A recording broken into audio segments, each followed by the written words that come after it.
حقيقة مسرور جدا بهذا اللقاء، ومسرور جدا بأخي وصديقي جزاه الله خير الأخ خالد عبد الرحمن أبو نايف، وأسأل الله أن يحفظه وأن يجعله مباركا أينما كان.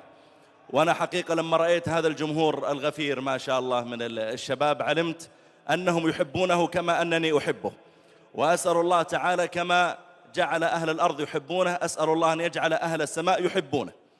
فإن النبي عليه الصلاة والسلام قال إن الله إذا أحب عبدا نادى جبريل قال يا جبريل إني أحب فلانا فأحبه، قال فيحبه جبريل ثم ينادى في أهل السماء إن الله يحب فلانا فأحبه، فيحبه أهل السماء.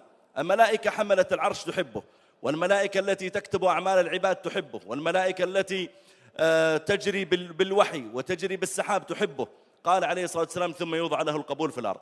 وكلما كان الإنسان أكثر قربا من الله سبحانه وتعالى وعلاقته بالله جل وعلا علاقة حسنة جعل الله تعالى له قبولا في الأرض، مثل ما قال الله سبحانه وتعالى إن الذين آمنوا وعملوا الصالحات سيجعل لهم الرحمن ودا، يجعل لهم ودا في قلوب الناس.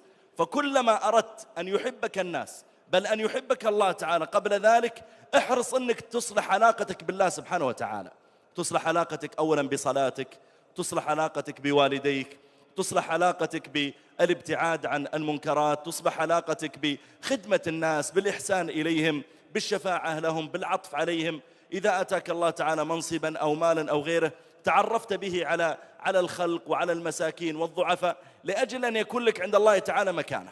فأنا أسأل الله تعالى أن نكون نحن وأخونا أبو نايف ونحن جميعا أن نكون ممن أحبهم الله تعالى في السماء وجعل الله تعالى لهم القبول في الأرض. الأمر الثاني الصوت الحسن يا شباب من النعم التي يزيدها الله تعالى لبعض الناس دون بعض، مثل ما قال الله تعالى يزيد في الخلق ما يشاء، يزيد في الخلق ما يشاء. قال بعضهم يزيد في الخلق هو الصوت الحسن يعطاه بعض الناس دون بعض. ولما سمع النبي عليه الصلاة والسلام قراءة أبي موسى الأشعري أعجب بها وفرح